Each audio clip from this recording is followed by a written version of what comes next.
Ladies and gentlemen, we rarely get this kind of an opportunity to listen to the visionary Shri ARIF Mohammed Khan, Honorable Governor of Kerala. I now kindly request Honorable Governor of Kerala to address the gathering. പ്രിയപ്പെട്ട സഹോദരി സഹോദരന്മാരെ,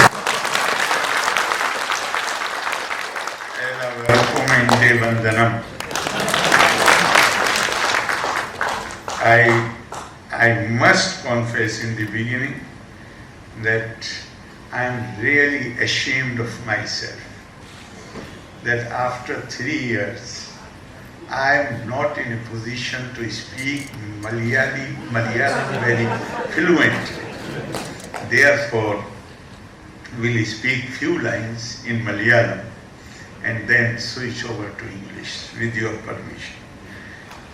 എല്ലാവർക്കും എൻ്റെ ഹാർദമായ ഓണ കേരള പിറവി ആശംസകൾ. വേലർ മലയാളി ഫെഡറേഷന്റെ ഈ സംയുക്ത ആഘോഷം ഉദ്ഘാടനം ചെയ്യാൻ അതിയായ സന്തോഷം ഉണ്ട്. ഈ ആഘോഷം സംഘടിപ്പിച്ച ഫെഡറേഷന്റെ ദേശീയ കൗൺസിലിനും ഡൽഹി ചാപ്റ്ററിനും എൻ്റെ അഭിനന്ദനം. പ്ലീസ്, മനുഷ്യർ എല്ലാവരും ഒന്നുപോലെ ജീവിച്ച നല്ല കാലത്തിൻ്റെ ആർമ പുതുക്കൽ ആണ് ഓണം. കേരള സംസ്ഥാനത്തിൻ്റെ ജന്മവാർഷികം ആണ് കേരള പിറവി. ഈ ജന്മവാർഷിക ആഘോഷം 2 ലക്ഷങ്ങൾ നൽകുന്നു. ആദ്യം വികസിത നവ കേരളം എന്ന സ്വപ്നത്തിൻ്റെ സാക്ഷാത്കാരം, പിന്നെ മാതൃഭാഷ ആയ മലയാളത്തിൻ്റെ പരിപോഷണവും വ്യാപനവും. ഈ 2 ലക്ഷങ്ങളും നേടും എന്ന പ്രതിജ്ഞ പുതുക്കാൻ ഉള്ള വേദി ആക്കട്ടെ ഈ ആഘോഷം. We know that World Malayali Federation, headquartered in Vienna, Austria, has been carrying out the mission of serving Keralites across 162 countries, and needless to say, our Honorable Justice Puram Sahab has already explained in detail. And sir, I get so overwhelmed when I go to various colleges in Kerala which are being run by organizations, denominational organizations. And I feel so happy when at the start itself they say that, sir, this is a denominational organization, but we serve all people, all sections. And this I have mentioned at so many places in other parts of India while participating in programs. I said in Kerala, yes, there are caste organizations, but they organize themselves, they mobilize their resources, their energy, and they take great pride in the fact that we serve not only people belonging to a particular caste, but they serve the whole society, and the good thing is they take pride in it. Sir, I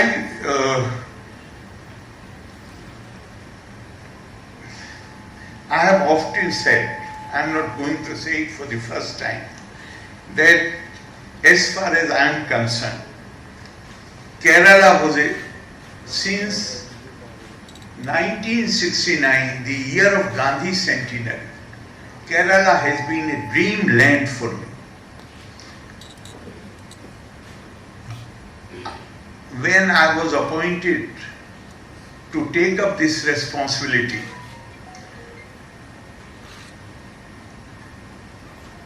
I honestly I can't thank God enough. I can't thank my stars enough. That if I had to serve in this capacity in my public life, then I got the opportunity to head the family, to head the state, which I love, which I admire, for which I have great respect. In 1969, I was a student of BA second year, and with the government of India had sponsored an illegal Muslim university was the host. They were given the responsibility to organize an all India varsity meet at Almora. Uttarakhand had not then come into existence. It was part of Uttar Pradesh. And the venue was selected for this meet was a degree college, a very big degree college in Almora. And the principal of the college, who was chairman of the reception committee, in his welcome address, those words were registered in my mind. In his welcome speech, he said, talking about Almora district of UP. UP, as you know, in literacy, it's particularly at that time, it was quite backward. So the principal said that I can say with pride that Almora is the only district of UP which compares favorably with Kerala in literacy. He took pride in that. And since that day I had this desire to see Kerala, to go to Kerala, to meet people of Kerala, because somehow education, possibly at that age, normally that awareness is not there, but I was so passionate about education. And when I came to know that in our state we have one district which compares favorably with Kerala, I was fascinated. So Almora I had already seen, but I wanted to see Kerala. And the first opportunity I got, I came to Parliament in January 80 or late December 79. And I think the first stay as member of Parliament, as member of Kendriya Hindi Samiti, I got this invitation from Kerala Nagari Pirchani Sabha or something. And in the month of February, that is the next month, I went to Kerala. And I managed to stay, I had gone with this plan to stay there for a few days. That is my feeling for Kerala. And I'm departing from the prepared text. I have the written speech with me, but I don't want to spend my time on that. I have already said in Malayalam, I have given you my best wishes. Onam greetings, Kerala Piravi greetings. So now I want to say something which is very close to my heart. I should start in this manner, that things which are very precious, they demand great care. Even in our homes, the kitchen utensils we do not put under the lock and key. They are lying there openly. But the jewelry which ladies have, the good watches which men have, good costly pens they have, they take great care. Ladies may not be using the jewelry every day, may not be using for months, but after every 2 months or 3 months, they will just open the lock and see that everything is intact. Eternal vigilance is the price of liberty, it has been said. It is not only about liberty. anything that we value, anything which is important in our lives, we can never take the attitude of complacency that this we have achieved. No, what you have achieved, if you do not safeguard it, then it faces challenges, the risks are there. We should not forget that only little over 100 years ago, when Swami Vivekananda visited Kerala, the day he left, he described Kerala as Granthalaya. What I do not think any other state in Union of India has registered the kind of progress which Kerala has done since that time. Why? Because we were blessed to have acharyas like Shri who said, Oru Matam.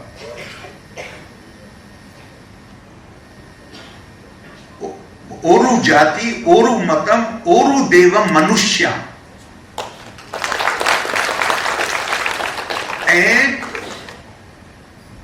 Kerala, I said in Delhi University only about 6 months back, I said, you are not aware.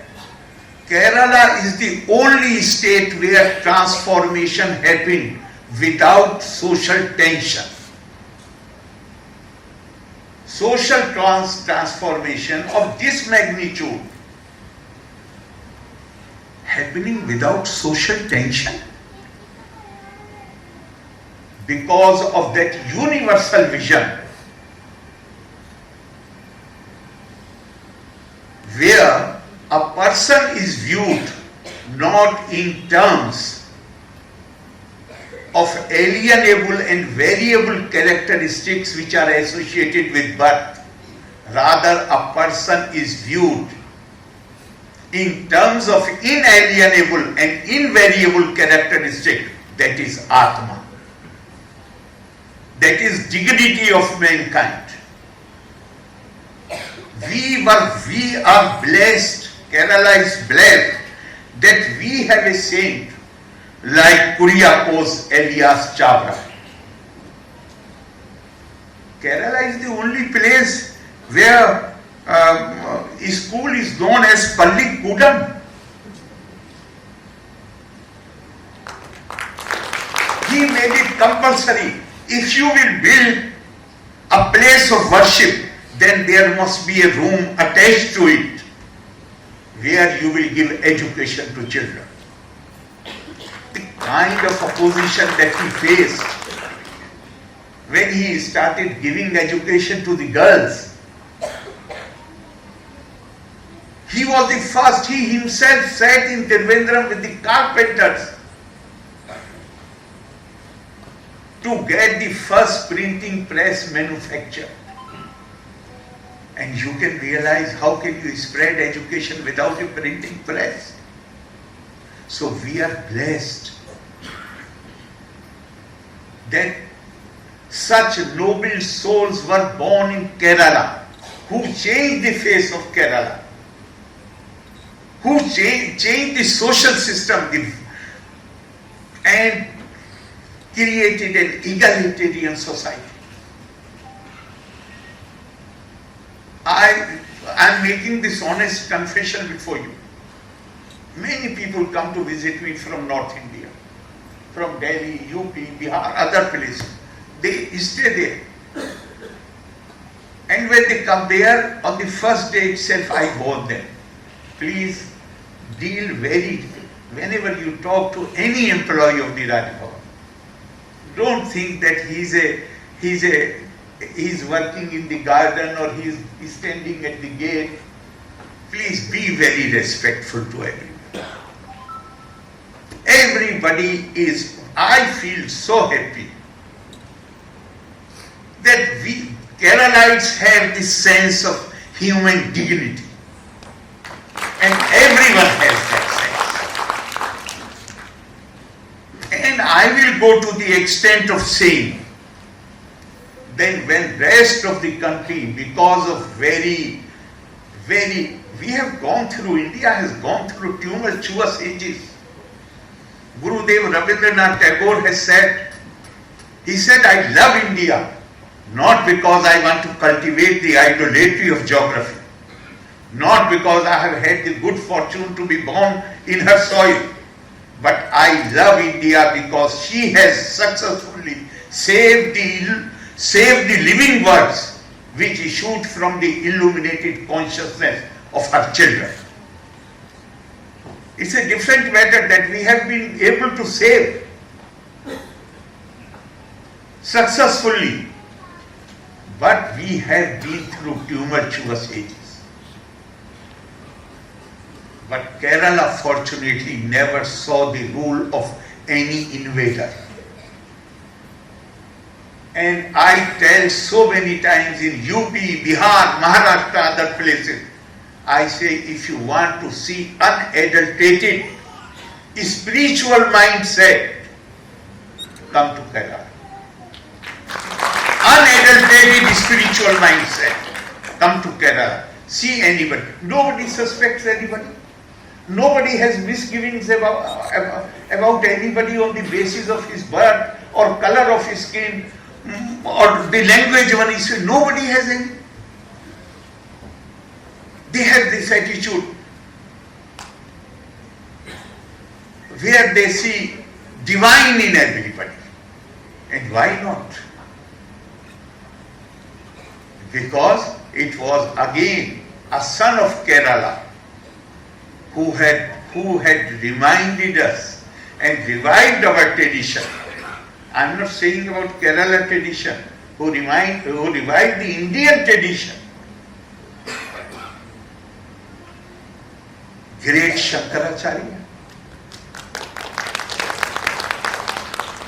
And what was his message? Message is not given through words. Message is given through example, the way you live your life. He was in Varanasi, after having bath in the Ganga, was coming back.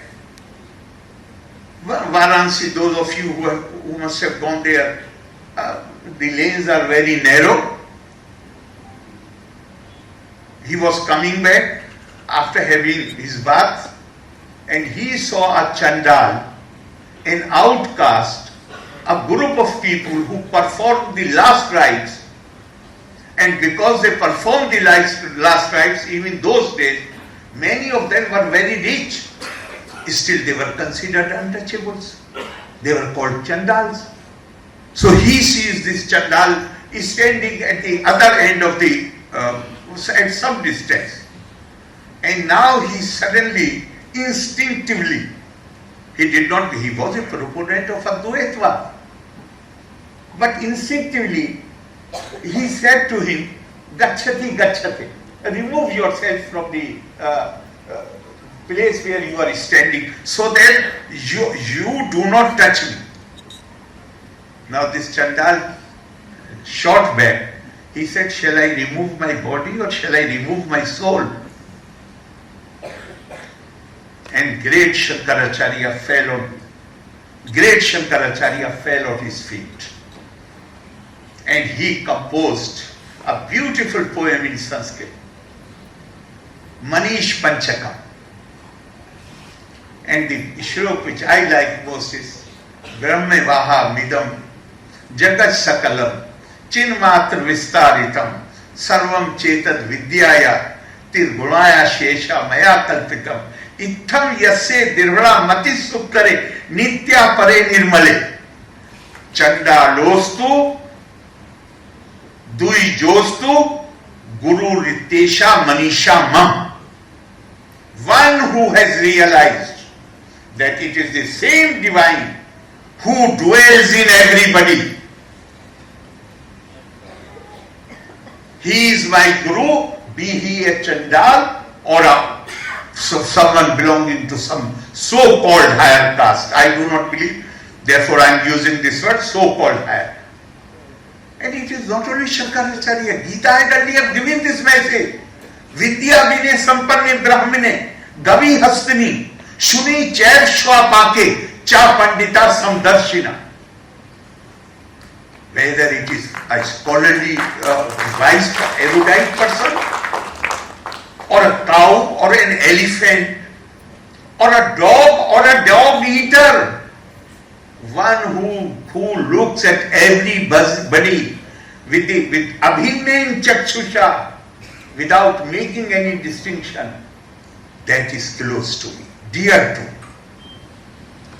And Kerala, this great tradition of India, this universal vision, if it is in full play in any state of India, not because I am heading that state, I honestly believe in it. That you can see there,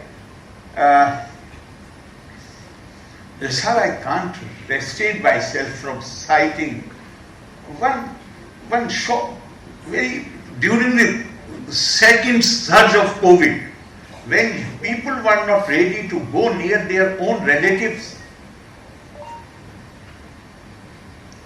A mother of 3 or 4 month old baby girl, she was infected with COVID.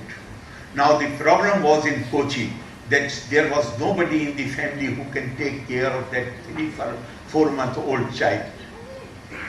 And Anita Mary, who runs an NGO in Kochi, who has 15-year-old daughter and 13-year-old son, she came forward, she took that child, quarantined herself in one room of her home, until that woman was released from the hospital about a month later, more than 1 month. That child, Anita Mary, took care of that child. And the child was not ready to be separated after that 1 month. The child was not ready to be separated from Anita Mary. And then Anita Mary had to be tough, because mother will call that she is remembering. She said, I am not going to come, because otherwise she will feel less attached to you. And I give you another example of COVID surge. A Muslim lady in Trivandrum Medical College is struggling. She is on the verge of going, but she is struggling. And doctors are feeling totally helpless. Then a young lady doctor, not even 30 years, I believe 28 or 29 years old. She sees her struggling. And then suddenly she goes near her, puts her mouth close to her ear, and she says something to her. And she passes away peacefully. She passes away peacefully. Then the doctors ask her, what you have said in her ear? She said, I know every Muslim wants to hear kalma at the time of death. So I went, and this is a Hindu girl, Hindu doctor. Sunita, I remember the name correctly, Sunita Nayak. She goes, and doctors, senior doctors, they upgraded her. Said, you are not here to make death easy. She said, everybody was feeling helpless. Nobody was in a position to save her. I saw her struggling, and suddenly it came to my mind that Muslims, any Muslim, he wants to hear kalma at the time of death. So I thought I should go and recite I know the kalma very well. Therefore I went and I recited the kalma. So Kerala has that sentiment. In fact, I was one speech of Dr. Radhakrishnan. We do not, Dr. Radhakrishnan has said that we do not even know the name of the girl. A young girl from Kerala goes to Tirupati with her parents. And sir, these 4 lines which she composed while standing there, and we do not know the name of the person who composed these lines, but we know for sure that she was about 15, 16 years old. That spirituality she says there, Ratna Karas Tav Giraham. I do not know whether it is in Sanskrit or it is in Malayalam. I feel it is in Malayalam because 15, 16-year-old girl possibly would be difficult to compose in Sanskrit. Ratna Karas Tav Giraham Jaya Chalakshmi Kim Deyam Asti Bhavte Purushottamaya Abhir Gopa Lalna Hirta Manasaya Dattam Manome Toritam Girham. Your abode, your home is the sea of pearls. Your wife is prosperity, Lakshmi. What can I offer you? You have everything. But one thing I know, that your heart has been stolen by the gopis of the Vrindavan. That you do not have. It has been stolen by them. Therefore, I offer you my heart. Take it immediately. Kerala has this thinking and this talent.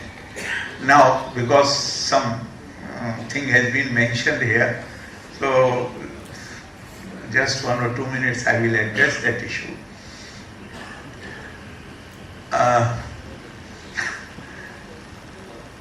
I do not see that there is any controversy as far as I am concerned. The thought is, I am not ready to entertain this thought that there is some controversy. No, there is no controversy.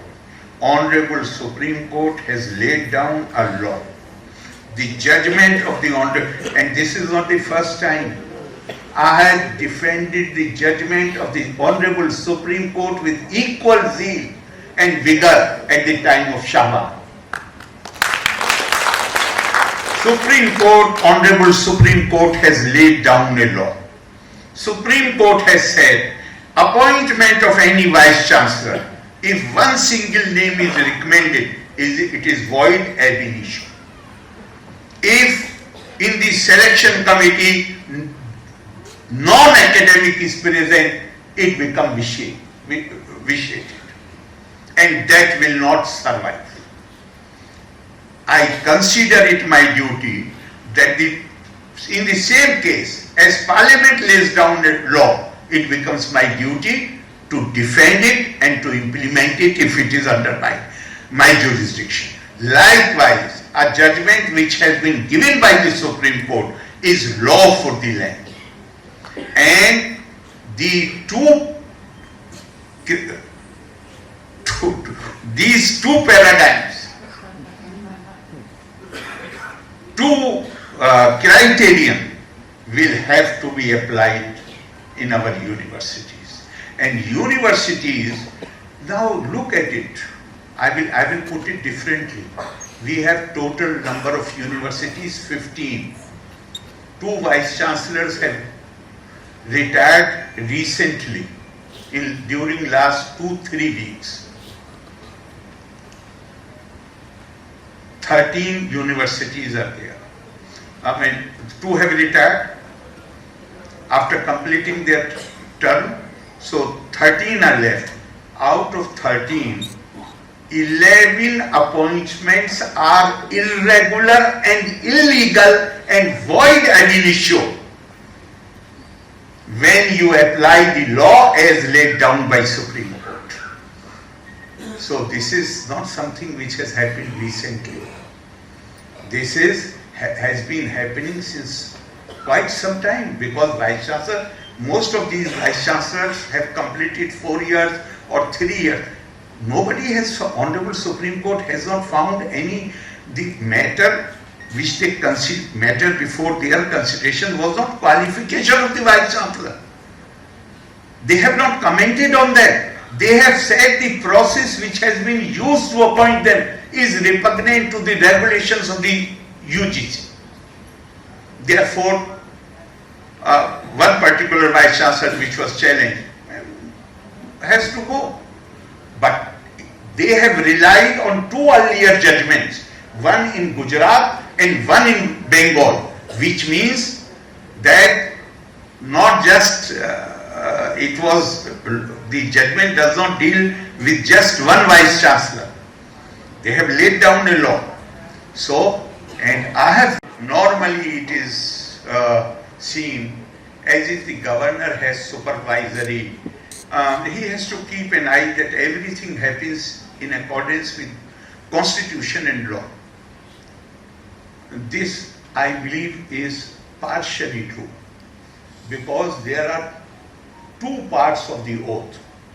One part is that I shall defend, I shall protect, preserve and defend the constitution. And the other part is, I shall serve the people of my state, that is Kerala, to the best of my ability. Now I ask you, if I take that portion seriously, I ask you that if something happens which in my opinion, with all sincerity in my opinion, I feel it goes against the interest of people of Kerala, and I do not have the legal power to stop it, what should I do? How I serve the interest of the people of Kerala? Not that I have every opinion which I make is perfect and final. No, I am open to correction. But where I do not have the legal power, I think it is my duty to let people of Kerala know that this is happening, which in the long term will harm your interest. This is the least that I do. For instance, I give you an example. Kerala is the only state. Keralites are searching for jobs all over the world. All states of India, I go to Jaipur, 73,000 Malayalis in Jaipur. Recently I was in Nagpur. Only last week, Malayalis are running industrial units very successfully there. They are not ready to invest. They whatever profits they earn, they invest, they take to Kerala. But they are, you can't persuade. I tried my best to persuade, not exactly some Malayali, but others I tried to persuade. You have invested so much, very close friend of mine, you have invested so much in Chile. Now the situation is changing in Kerala. Please consider, it is very difficult to come to Kerala. Even I find people in Trivandrum with money, they go 3 kilometers outside Kerala to set up universities. People on the other side, they go to Mangalore to set up education institutions. So people from Kerala are looking for jobs all over the country, all over the world. I was so proud last year when I attended these two programs where Kerala girls, 2 girls, they were given Best Nursing Award both in Canada and US. And in this situation, a minister in Kerala produces 50 persons during one term. The personal staff, as cabinet minister in the central government, I had the freedom to appoint only 6 or 7 persons, and here 25. Every minister is allowed to appoint 25 persons. And after 2 years, they become entitled to lifelong pension. Therefore, after 2 years, they are asked to resign, and another group of 25 is brought, and every minister produces 50 persons, full-time party workers, being paid by the money which should have been used for the people of Kerala. So what do I do now? I do not have the legal power to stop it. The only thing that I can do to serve the people of Kerala is to let them know how this money is being spent. And let people of Kerala decide, because I do not have the legal power. So I went into this only to tell you that for me there is no controversy. I am trying to do my duty as I am obliged to do. And I do not see, when the newspaper people said something like this, no, I said no. On the day of Onam, although for the first time this convention was broken, that I was not invited to the Onam function in Trivandrum, I came to know 3 days, 4 days before that they are not inviting me. I went to Attapadi to celebrate my Onam with the Adivasis. There is no problem. In fact, in Tiruvendram, I would have merely watched that parade. In Attapadi, I did drumming, I danced with them, so I enjoyed more in Attapadi. There is no problem. But when they said that this country, I said there is no country whatsoever. I am doing my duty. On the day of Onam, I made it sure that the Onam gift reaches all these people about whom you are saying that there is some raging controversy. So there is nothing. I am only trying to do my duty. And in fact, earlier, because it has already appeared in the newspaper at the time of CA when I was being attacked. I told them, how can you expect me to criticize some law which has been passed by the parliament, which has president's signature on it? I am representative of the president.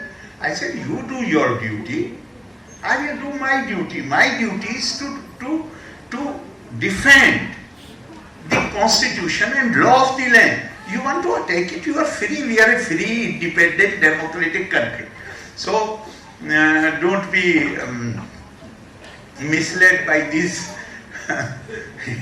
reports which sometimes appear in the paper. And always remember, Churchill said that if you are in public life for just 7 days, for a week, then you will start doubting even the dateline which is given on the of the newspaper. So don't be misled that there is I have no intention. Honestly, I have no intention.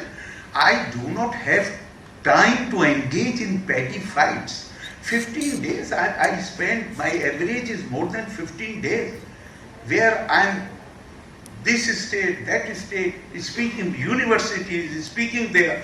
So I do not have time for this, but I shall do my duty, and that is to uphold the law of the land, that is to protect and preserve the constitution, to defend the constitution and the law of the land, because it is only by upholding the law that we can be protected by the law.